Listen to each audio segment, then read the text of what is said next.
Hi, everybody. I am going to go over your assessment 4 just really quickly with one example.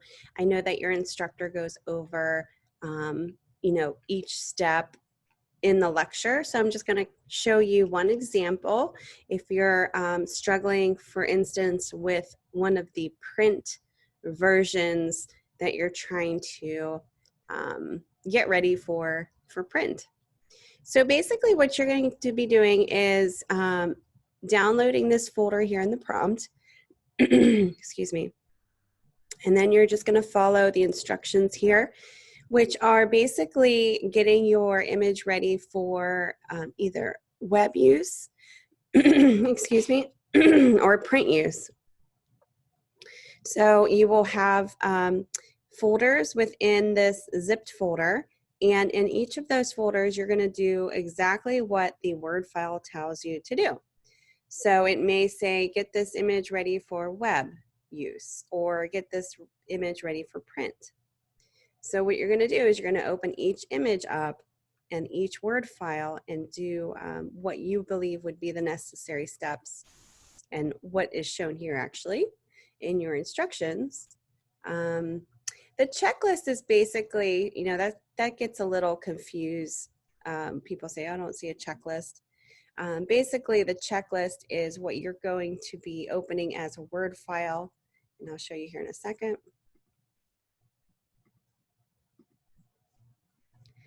The checklist is basically your Word file here. This is for image 2. So this is the checklist. You're basically going to click in here and tell basically your kind of the steps that you made to what you did to this image to make it print ready. Maybe even you did some layer adjustments and stuff like that. So that's basically the checklist. Now the image that I have is actually, this is the image that goes with this one. Let me do my reset here. Reset essentials. Okay, so this is the image that I am going to be getting ready for print production. All right, so in my Word file, it basically what I would do, let me open this up again. Okay, I would just list the things that I did within this image. So let's say, right away you want to check that the image size is correct for print, say the resolution. So go to image size. The resolution should be at 300 pixels per inch. That's perfect. So we don't have to do anything here. If this was for web use, that would be 72 pixels per inch. But we're good, so we're going to hit cancel. So in your Word file, you would say, you could even number this if you want. Checked resolution and image is at 300 pixels per inch. Now, if it wasn't, you would say, changed it to 300 pixels per inch. The next thing, I can tell that this image needs a little bit more of a brightening to it. Looks a little dull. So I'm going to double click on the background layer and go up to layer adjustment. And I'm going to do a layer adjustment for, let's try levels. And levels is basically adjusting your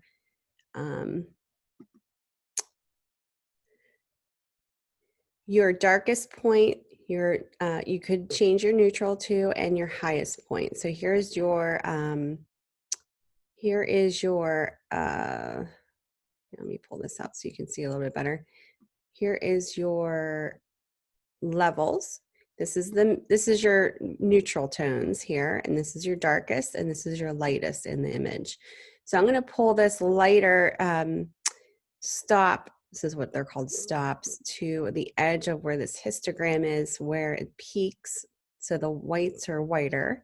And I'm going to do the same with the dark. And you can kind of see it's getting more contrasted. So if I were to hide this adjustment layer, look how more contrasted this becomes. The neutral becomes, there's a gray neutral that kind of disappears as I do that. So that's a good change. It's a very slight, nice little change there.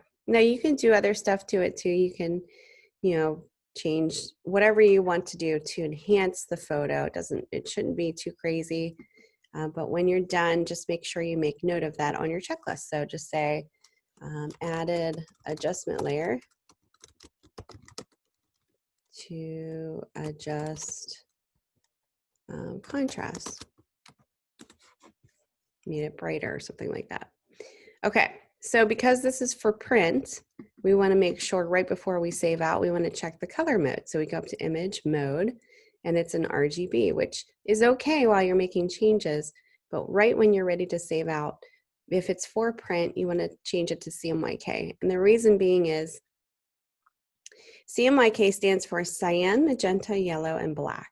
And those are the printing plates that the press uses to create this image on press. RGB is a different color scheme, so there are fewer colors, and that's for web use. So CMYK is what we would want to do. Now it's going to ask you, it's going to say we're going to merge this, which is fine. Click OK. And then typically, let's write this in our Word file. We say converted RGB to CMYK for print color mode. Okay, there you go.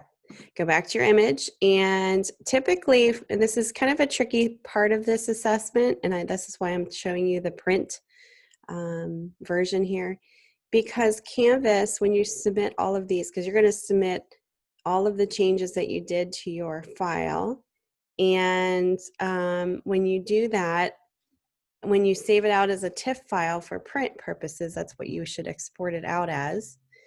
It's going to make it a huge, so you would go file save as, and you would save it as a TIFF file because that's the highest resolution file that's good for print. But when you do save it as a TIFF file, it's an extremely huge file.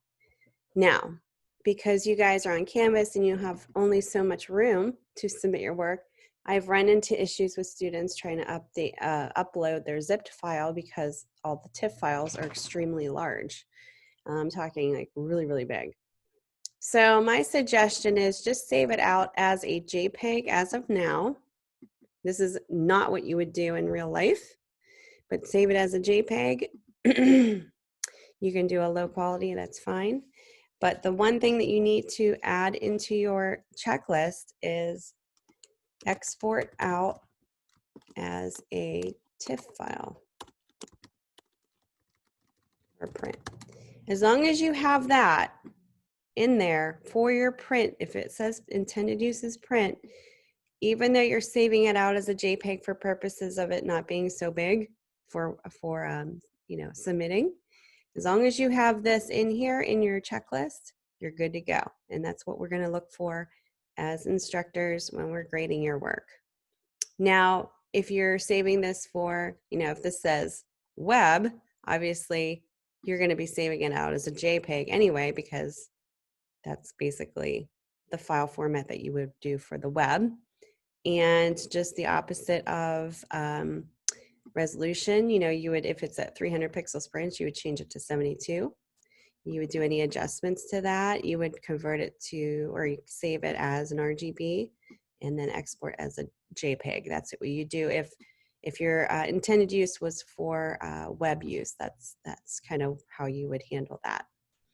All right, so you're going to save your Word file when you're done, and you're going to save your actual changed file. Like I said, this would be a JPEG, and save that all in the folder that you were given. I don't know where my folder is. Oh, right here. So you're going to save, you know, this one big folder has all of the images. There's 5 folders. I just did number 2 here. I can get rid of my PSD file as far as that goes, because look, it's 18 megabytes just for that PSD file. But my JPEG is only 1.4 megabytes. So that's why if this was a TIFF file, watch what happens. Let me save this as a TIFF file. I'll show you how big it is. And this is basically what you would do in real life, but because it's so big, let's go to the TIFF file. It's almost 47 megabytes. So that's not going to fly, especially if you have more than one TIFF in here. So just make sure you're noting that in your Word file, saving it out as a JPEG. You can get rid of your PSD file and your TIFF file, you know, so that your folders aren't huge. And then you're going to zip this one final folder when you're ready to submit. So all of your Word files should be saved. You should have all your checklists in here. That's kind of what the worksheet's kind of like, the checklist of sorts. And within all these, you can get rid of your PSD files and just save out the final files in there. So hopefully this kind of clarified a little bit. If you are struggling to upload because they are huge files, that is one way to do it. Just kind of note it on your worksheet. All right, good luck, guys.